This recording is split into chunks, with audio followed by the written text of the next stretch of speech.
the new blood test called MVX Plus, and we're going to also discuss this book on optimal health, and I discussed this blood test in the book. So basically with MVX Plus, I've talked about this like every week, and it should be talked about for decades in the future, because the origins of this lab test go back decades. They go back actually 1929, so 96 years ago.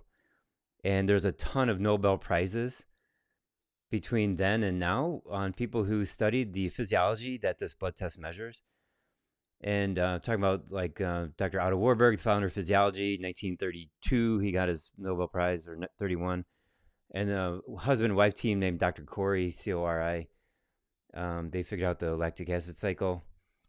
And that's concurrent with the mitochondrial dysfunction. And it's all measured in MVX Plus, this blood test. So, but through my career, I quit taking insurance in 2005. So it'll be 20 years beginning November 1st of this year. So 20 years of not taking any insurance. And the purpose of me doing that is to set up a situation where I have to be a better and better doctor. And I have to get people better. And there are doctors who take insurance and they never get anybody better. And they are, but they're paid, millions of dollars. They retire with $10 million in the bank, and they never improved health. Maybe they gave a blood, like an antibiotic, and they saved somebody's health, for that moment. But then that person leaves, and then they go, go home. And then what do? Keep taking an antibiotic every day for the next year? You got to do stuff between the doctor's visits to get your health up. And the drugs and surgery of medicine, they keep like pushing your health. They kind of like prop you up as your health spirals down and down and down. High greener pastures.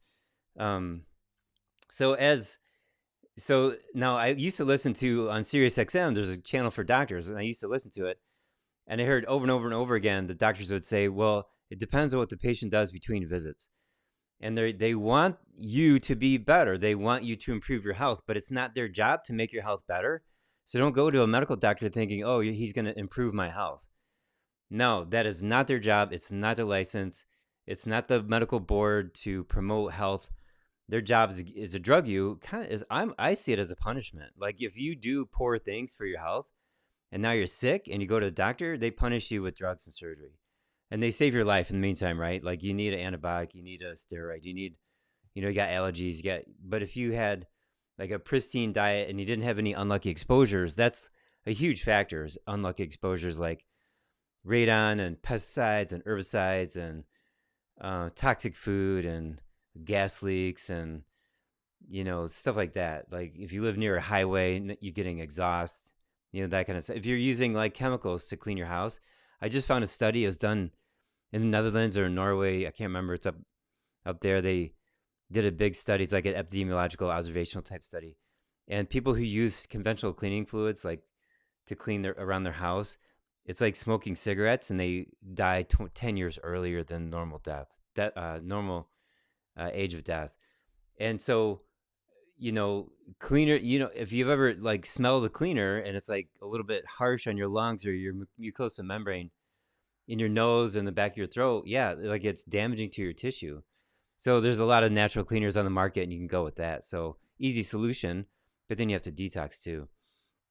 So, how did I get on that tirade there? Oh, so in medicine, then if let's say you're, toxic with cleaners for decades and decades, and now you have some lung issues, well, you want to detox your lungs. That's the point. And you have to nourish your lungs too. There's herbs for that. There's,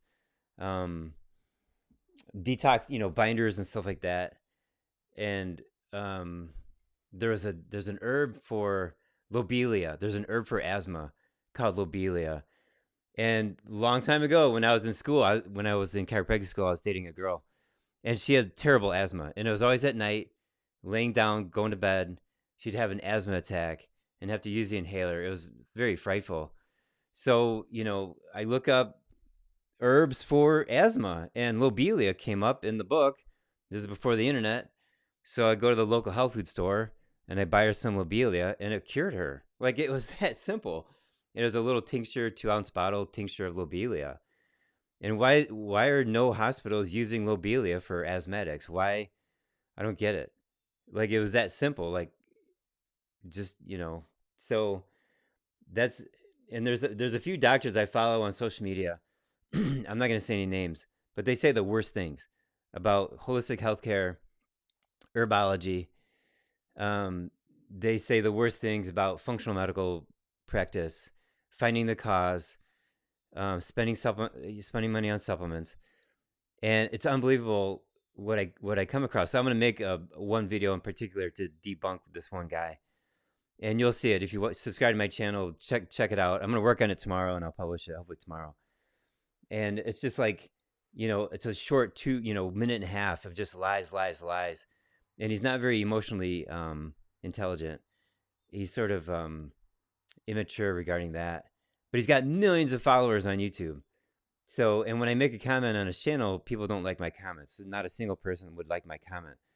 But I have, thousands, and he says something about you don't want to waste your money on herbs. And he goes, there's no science behind herbs. Well, check this out. How about this? How about thousands of studies in this book on phytotherapy? That dude would never buy this book. He would never use this book. He would never open this book. He would just dismiss thousands of studies and say, oh, it's just herbology. How about this book? Like this is vitamin. It's almost 1,000 studies. This is over 900 studies on just B1. And this MD's he'd never use B1 because it's not scientific. Well, it's not. He wouldn't use it because it's drugs. He only uses drugs. He would never use a vitamin. He would never use a supplement. He would never use an herb.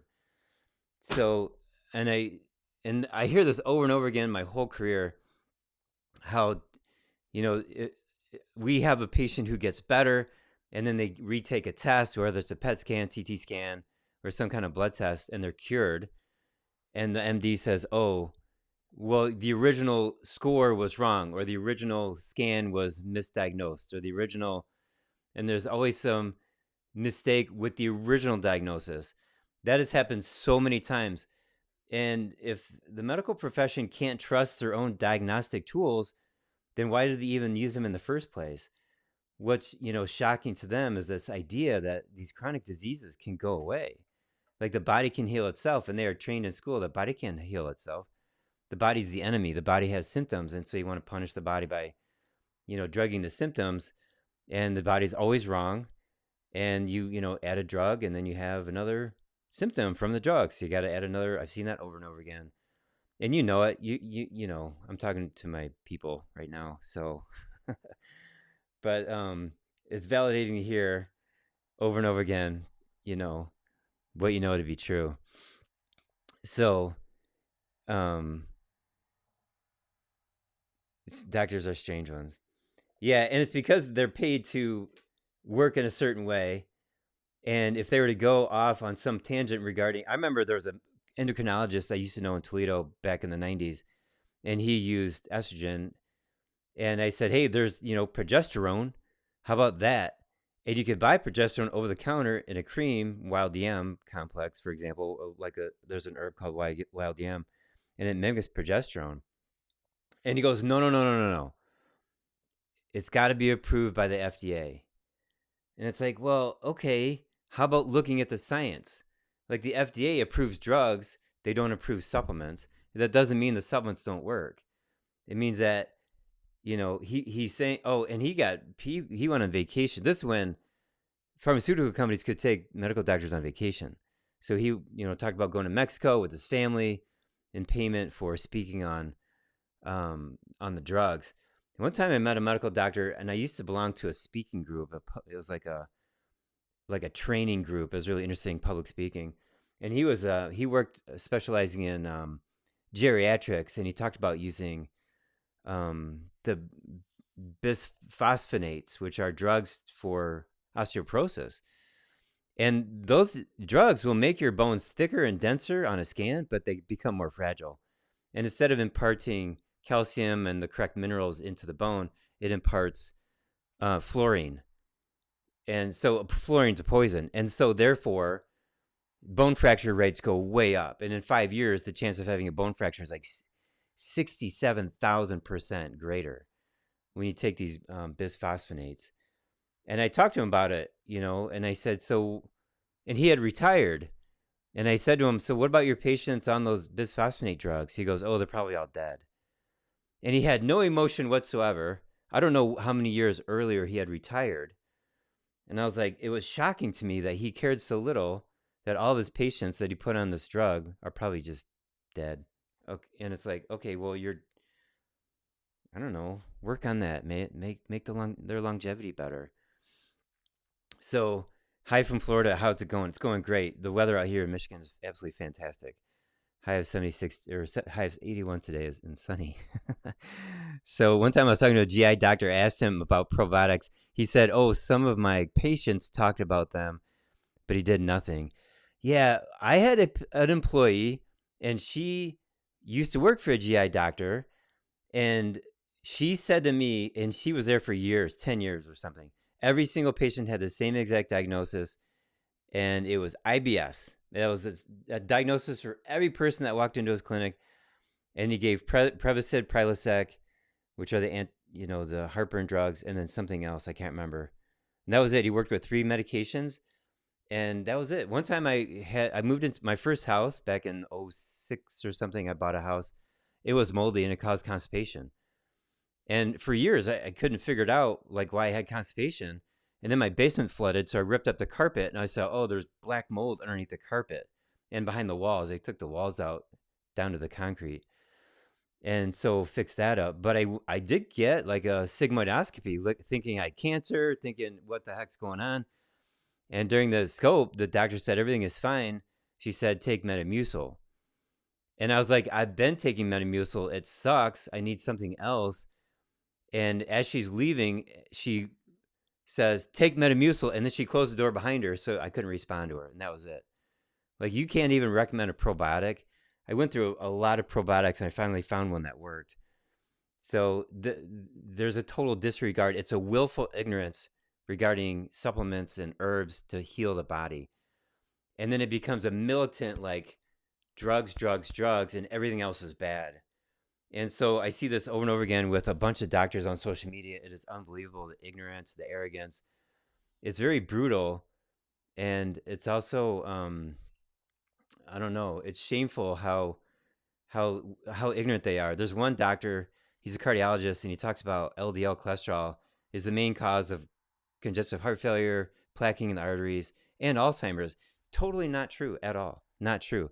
But he's got these studies, and when you study, if you have a theory back in 1950 that LDL causes heart disease, and then you make a bunch of drugs to lower LDL, all the studies are on LDL. And then when somebody says, oh, look, it's an infection, then it's all dismissed. Or somebody else says, oh, look, it's toxicity, and then it's all dismissed. Now, there are a ton of studies showing how toxicity causes a certain type of heart disease. And there are studies that show that how infections can cause heart disease and plaquing.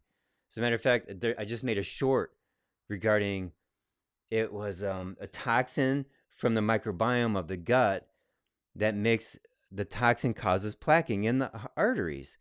And it's like, well, good. I mean, and it was in the New York Times or something, like in the general public media, not just like PubMed, but in the general public media too. And it's like, okay, actually, it's been known for 30 years that there's a nanobacteria that causes plaquing in the arteries. But and I've communicated with this MD, talking about, hey, there's these other things you need to look at, and he completely ignores me. And as a matter of fact, he's very belligerent, and he's made some terrible videos about me. So there's that. It's fun. That's the way it is. There's another doctor. I didn't think I'd be bashing medical doctors like this, but there's a guy in New York City. I made a full video about him on my YouTube channel, and it's a 30-minute video. He made one short about me where I mentioned something about vaccines and autism, and he went off. Like 14,000 people saw this terrible video about me, and I made comments defending my stance, and not a single person liked any of my comments. And then he commented, and he said, don't you have some waste of money detox programs you want to scam on people? And I was like, you have no idea about the value of detoxing. It is one of the most valuable things that you can do. It's very shameful. So then I ended up making a 30-minute video about him. I don't know if you ever saw it. You're bashing evidence-based medicine. Yeah, that's my point. I'm saying There's evidence that LDL causes high cholesterol, or high cholesterol causes heart disease. Yeah, there is evidence there. But what about the other evidence? That's what I'm trying to say. There's evidence that mercury and cadmium and tin and lead cause heart disease. There's evidence that infections cause heart disease. So it's not just LDL. That's my point. And mold causes heart failure. Mold causes kidney cancer. So yeah, you could say I'm bashing evidence-based medicine, or you could say I have more evidence than the regular medical doctors who think they know everything and they bash everything else. So here's 1,000 pieces of evidence on phytotherapy, on herbology. So this gets bashed all the time by the evidence-based medicine. So you get me riled up. This is a stupid comment. You're bashing evidence-based medicine. I have more evidence than most doctors because I have MVX Plus. A man no dead. You need to run MVX Plus, and this is part of my point. MVX Plus measures the 5 factors for losing your health. Here they are: toxicity, inflammation, infection, malnutrition, all leading to mitochondrial dysfunction. It's a super simple test. I charge $89 for it. Anybody can order it. And if you think you know about healthcare, then run MVX Plus and then lower your score. And if you can't lower your score, then you don't know about healthcare. It's as simple as that. You run MVX Plus and you lower your score. The lower your score is, the healthier you are, the longer you're going to live. Simple as that. This is run on 30. This is tested by the NIH on 30,000 people. And I have more results on a wide variety of conditions: chronic fatigue, fibromyalgia, even thyroid issues. I have a guy that lowered his coronary artery calcium score 50 points last year, and GI stuff and sinus stuff and lung stuff and muscle fatigue and arthritis. And being a holistic doctor like I am for 25 plus years, I focus on healing the body.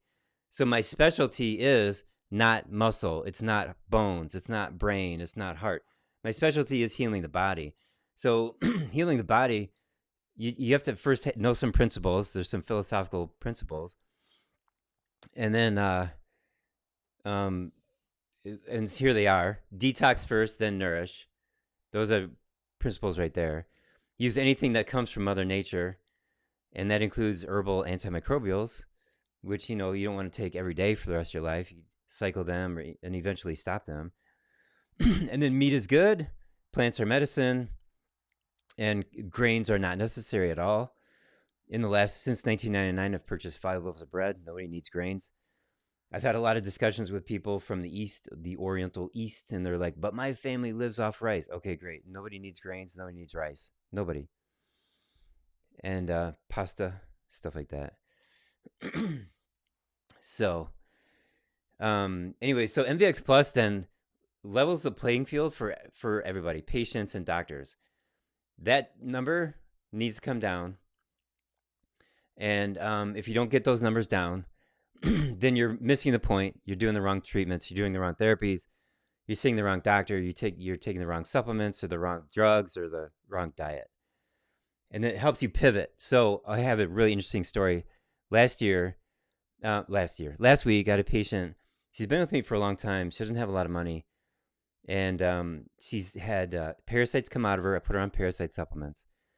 And she, her MVX test shows malnutrition. And she doesn't have enough money for meat, so she eats protein bars and I think protein powders.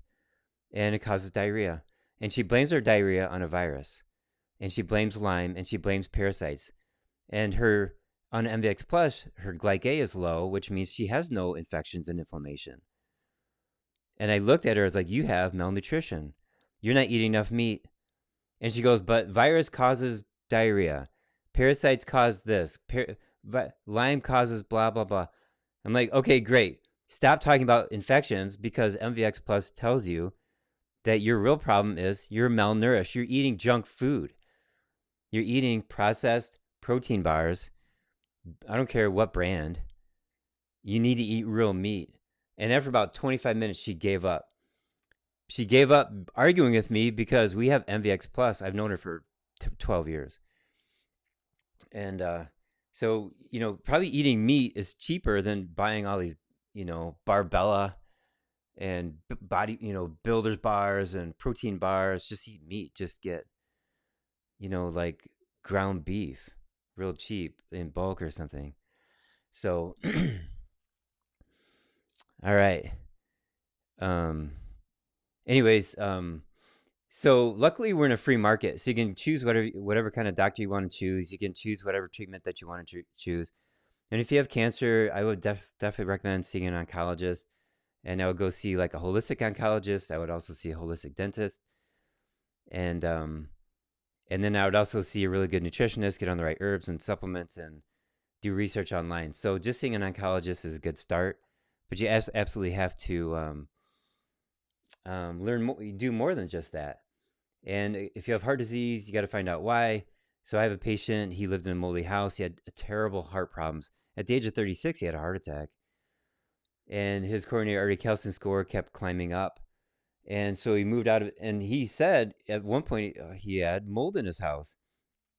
And he realized that is the main cause of why his heart was doing so poorly. And I experienced that. I had a moldy office for 13 years. And it was terrible for my heart, high blood pressure, and et cetera, et cetera. I went to a cardiologist twice. I went to the urgent care 4 times in 2016. So mold can absolutely cause heart disease and can kill you. So he got an RV, like a trailer, and he moved it into his driveway.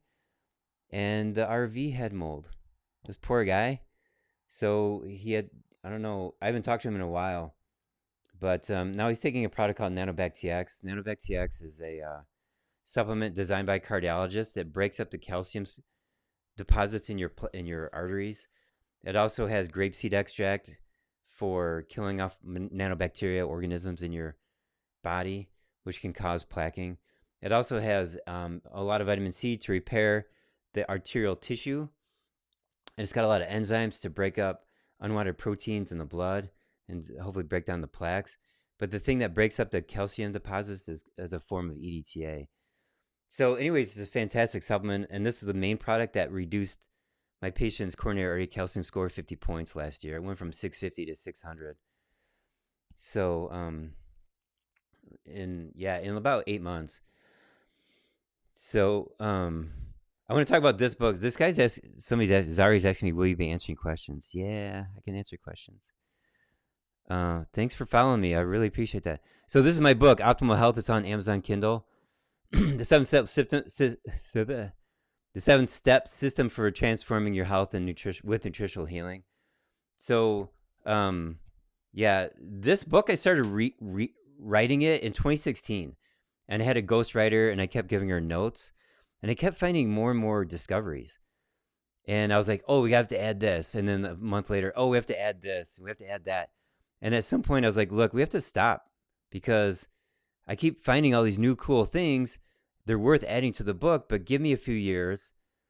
And once I get this information down, especially related to the mechanism of chronic disease, lactic acidosis, I said, I will call you back.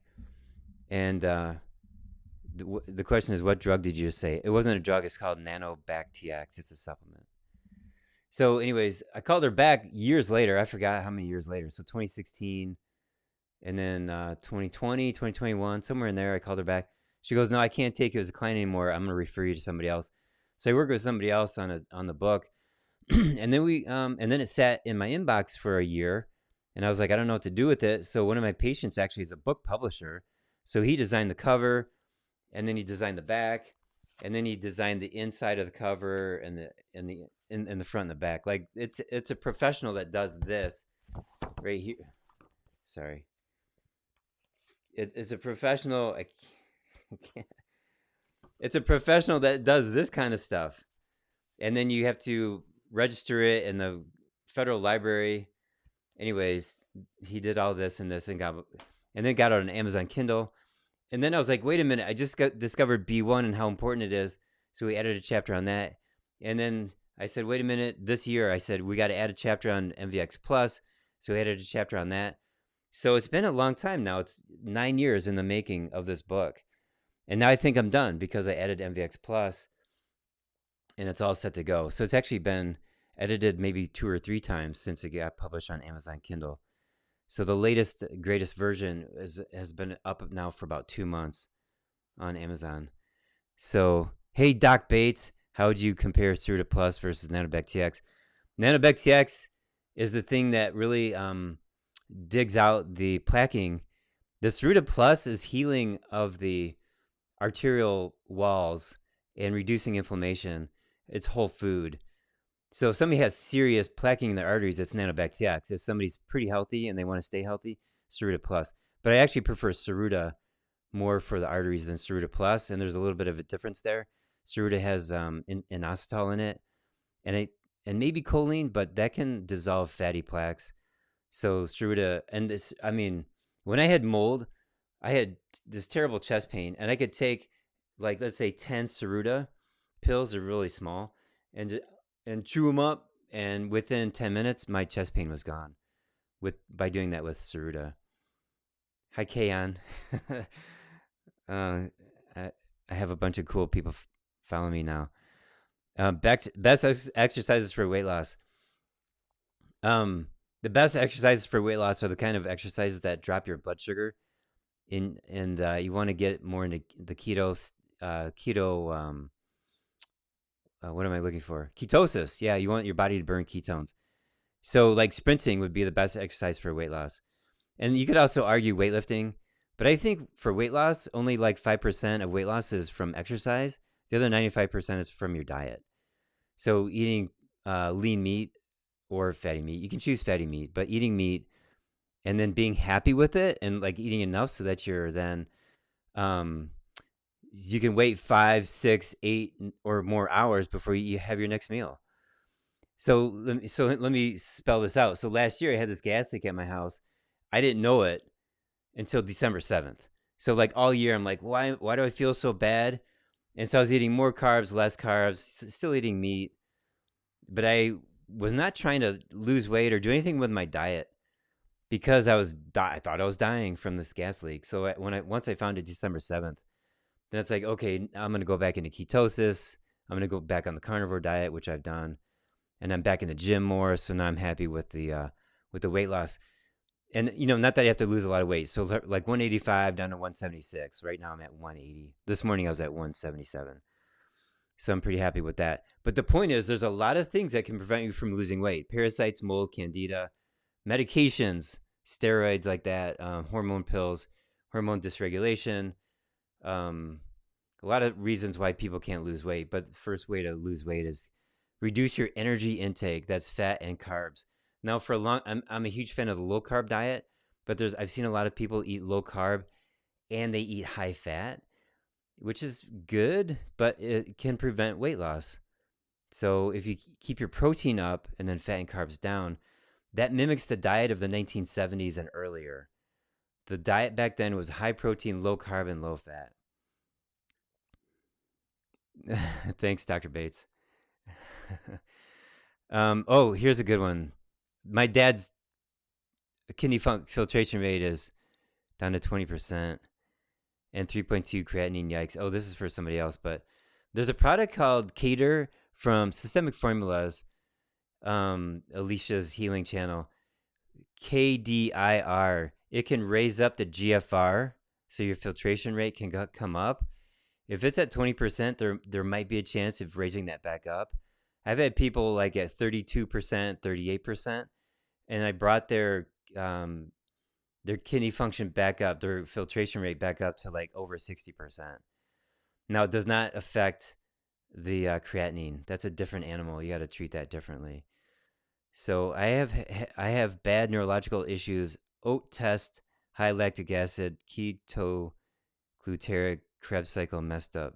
B1 is a great place to start for anybody and everybody because it's so deficient endemically. It's everybody's deficient in B1, but that neurological thanks. The neurological symptom, that is like screaming B1 deficiency. So you can't just take B1 water soluble. You want to take the benfotiamine high dose, 1,000 milligrams for sure, at least. So for at least 6 months, and maybe your dad needs it for years or something. So, yeah, thanks. Okay, cool. Anyways, so I'm done talking about this book. It's called Optimal Health. It's been quite the adventure. And related to that book, there's a I'm going to call it an encyclopedia. It's called The Prescription for Nutritional Healing. And I used to have a copy, and then I got a newer version of the copy back in the 90s, again, before the internet. And this prescription for nutritional healing had protocols for all kinds of conditions. And as I went through these protocols, they were very common. Vitamin C, let me start at the beginning. Vitamin A, vitamin B, vitamin C, vitamin D, vitamin E. Omega-3s, enzymes, probiotics. The protocol for all these conditions in this big, thick book was the same over and over again. And now it wasn't really a book about diet, but it would, talk about avoiding meat or eating a vegetarian diet, which I don't agree with. So I'm just saying, like, I threw those away. I threw those away 20 years ago because there's a lot of like protocols that they don't make sense to me. Now, I am a big fan of like and I have to say this. A lot of that has to do with orthomolecular medicine back in the 1960s. So when you take a lot of B1, that is orthomolecular medicine. You may have heard of Linus Pauling. He was an advocate of that. And there's Thomas Levy, who is awesome. He lectures now, Orthomolecular Medical Society. So yeah, they got really good stuff. Abram Hoffer, he's like an orthomolecular psychiatrist, holistic psychiatrist.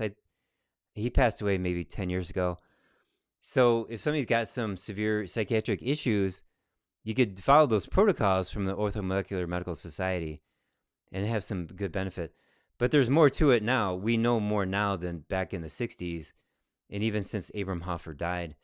Like the ketogenic diet is fantastic for severe psychiatric issues, even paranoid schizophrenia and severe bipolar depression, manic depression or severe depression.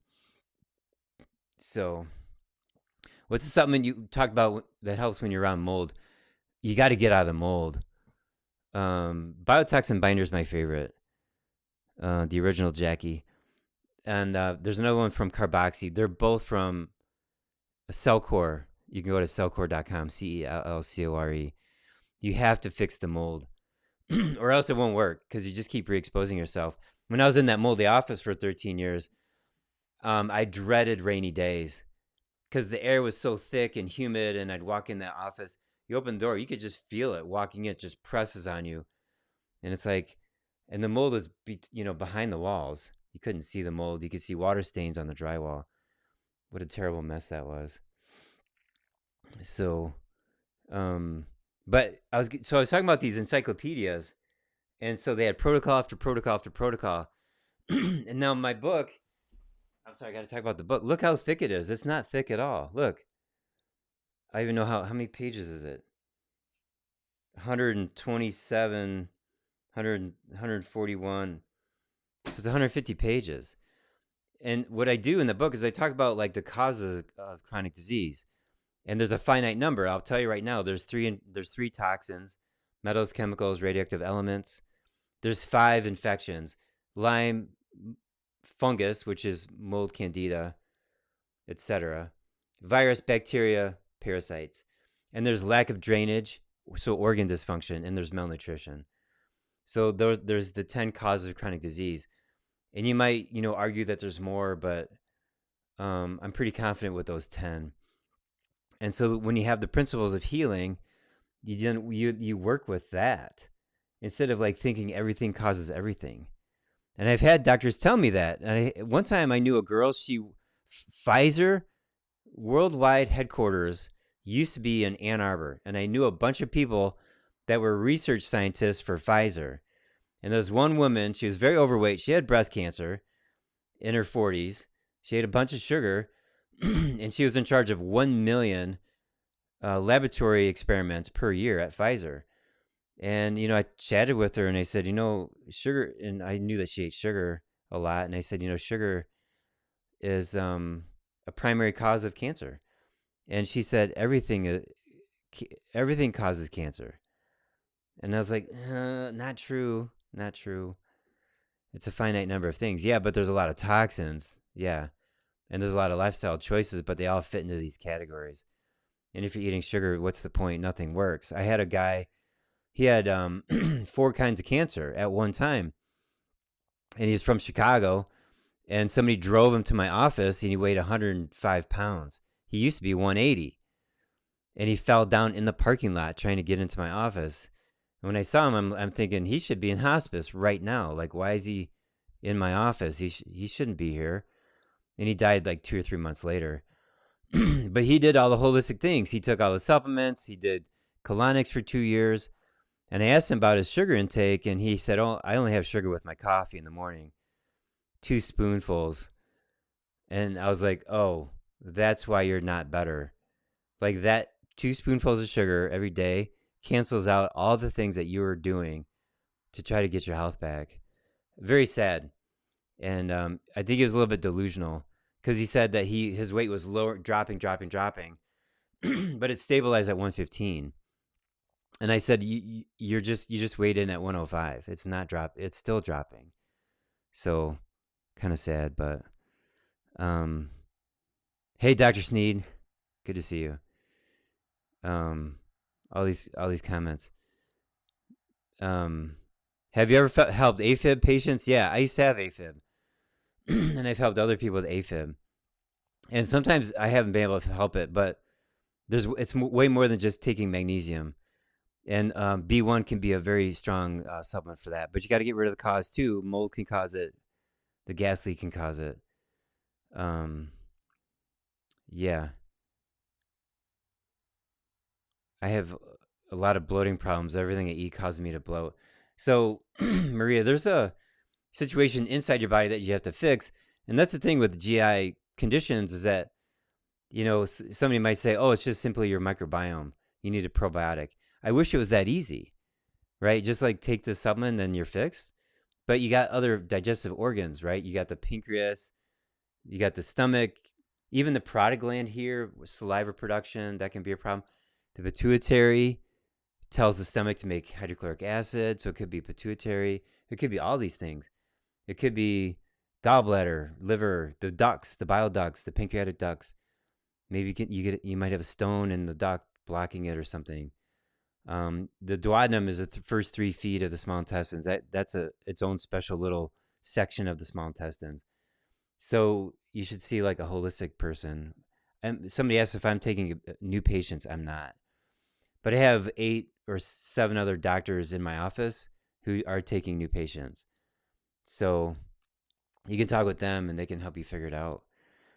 So there's also L-Reuteri. That's a fantastic probiotic. It's been making some waves in the social media world. Dr. William Davis is making it popular. So I'm actually making L-Reuteri yogurt right now. It's in the kitchen, and it should be ready in a couple hours. But it's, you cook it at 100 degrees for 36 hours, and it doubles the population of L-Reuteri every 2 hours. So that's been really good, and it helps people sleep better, etc. Okay, good. Truth. I'm stopping my 2 teaspoons of sugar in my coffee now. Yeah, sugar is a total disaster.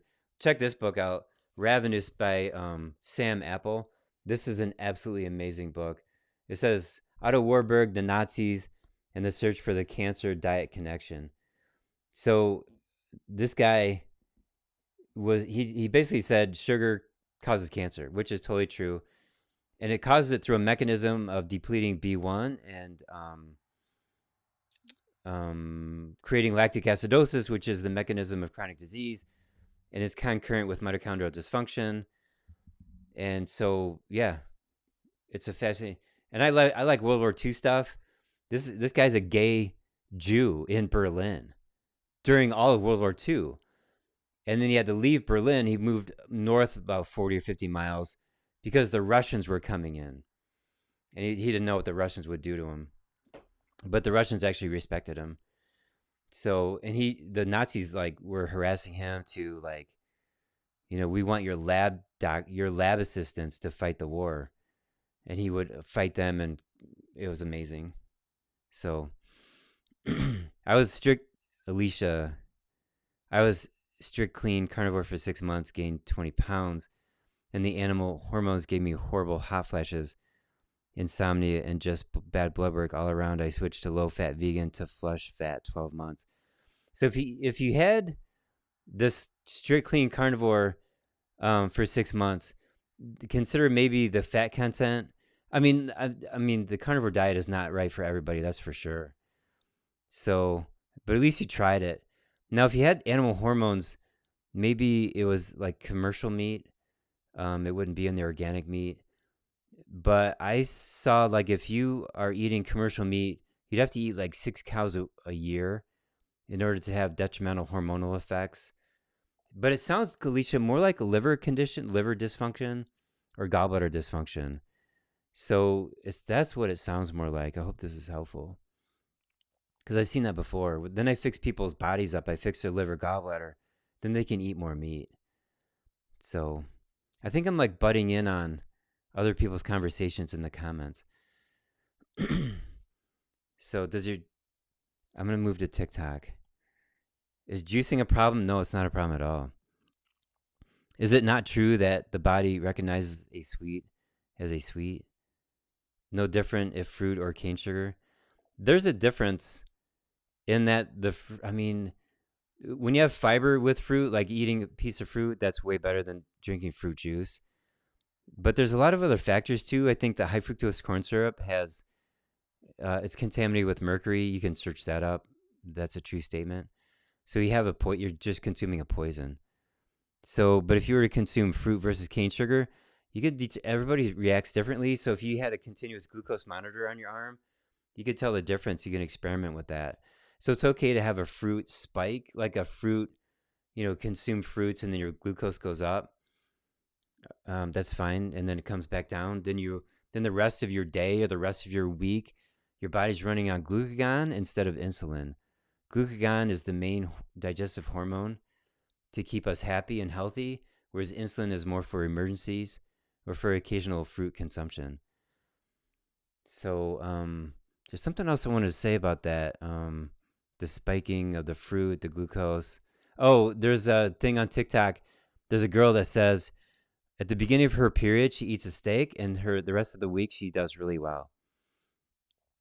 So if you're on a carnivore diet, I've had women where they need to eat some fruit during that cycle, during that week, and they do better that way.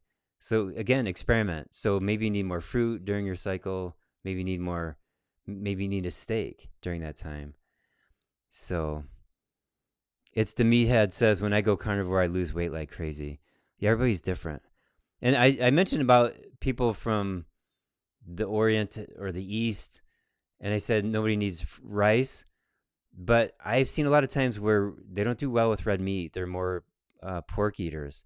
Their ancestors ate more pork, like Okinawa, that island off of Japan. It stands for the land of the pig eaters. That's Okinawa. And then during the World War II, the Japanese military killed off all the livestock on the island because the Americans invaded. And the Japanese didn't want the Americans to eat their food. So they just killed off all the pigs. And then in 1948 or 49, there was a study done on the Okinawans and why did they live so long? And they said, oh, look, they're vegans. They don't eat pork or they don't eat any animals. No, they eat a ton of animals. They just killed them all off in 1944. So I want to do the 6 cow diet. That's hilarious. Alicia, I will call you this week so we can get started. That's awesome. Okay. Mr. Ron, I've tried everything and can't lose weight. So run MVX Plus, the test, and see what's going on inside your body. And the way you can get to that, if you go to my website, thenhcaa.com, which I think I could type in here. And yep, upper right corner on the front page of my website, it says MVX test. So you can click on that and you can see, you can order that, $89. So, do you think the radiation from an Apple Watch can make back pain worse from a herniated disc, Rachel? Yeah. Now, check this out. I have a smartwatch. I use a Garmin. When I had the gas leak last year and my health was a total disaster, I have a test that measures my heart function. It's called the heart sound recorder. And when I wear that watch, my heart sound recorder results were bad. And I take the watch off, and then I was better. So that was because I was already sick from the gas leak. Now that I fixed the gas leak, and now it's been 7 months or 8 months now, I wear that watch all day, and it doesn't cause any trouble. So whatever is causing any sensitivity to Wi-Fi, Bluetooth, Apple Watch, it's the same thing that's going to be preventing your back pain from getting better. So you can have something structural there in your back, but you could have inflammation, you can have malnutrition, you can have an infection back there. One of my employees, she's been with me like 15 years. She was a patient first, and she came to me with back pain. It was so bad, she's like sprawled out on the floor. She's a ballerina.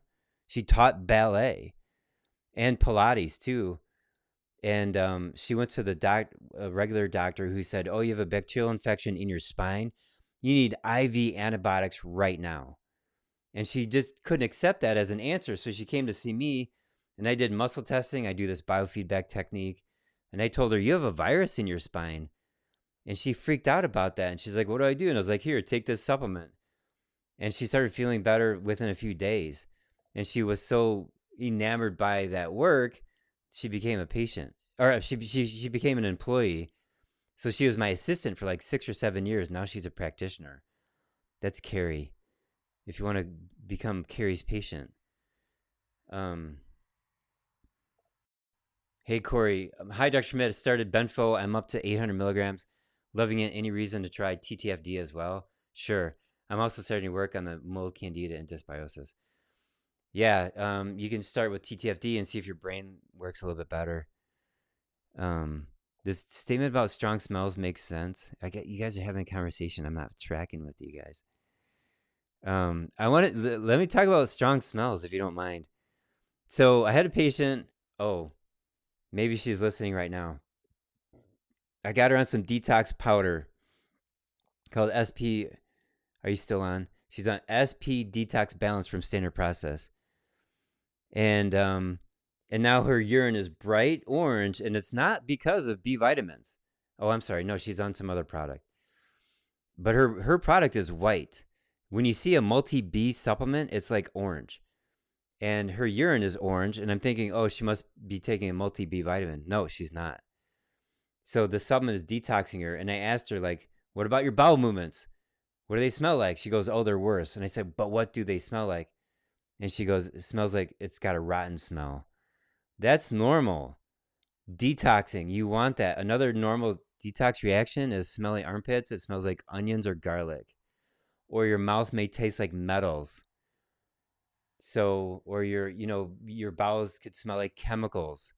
I've had people say it smells like a chemical factory. I had a guy say that his urine smelled like acidic pneumonia. These are strange detox reactions. They're awesome. It means that they're working. So if you get these reactions, don't freak out. It means that it's working. Keep going for months or a year, more than a year. What was it? A support? Oh, what was the support you gave Carrie, Susan? Oh my God, it was 15 years ago. It may have been Catapex. It may have been Ceruta Plus from Standard Process. Cathalina can smell chemicals at night. So, all right. Okay. So look, it's been fun. I'm gonna go. It's been 48 minutes, 49 minutes. Usually I go for like an hour, but I want to relax. I had had a doctor's training Friday night for 3 hours, and it's taken me all weekend to recover from that. It was like 3 hours straight talking to my laptop. All right, cool. So thanks for listening, and I'm reading the comments. Yeah, you're welcome.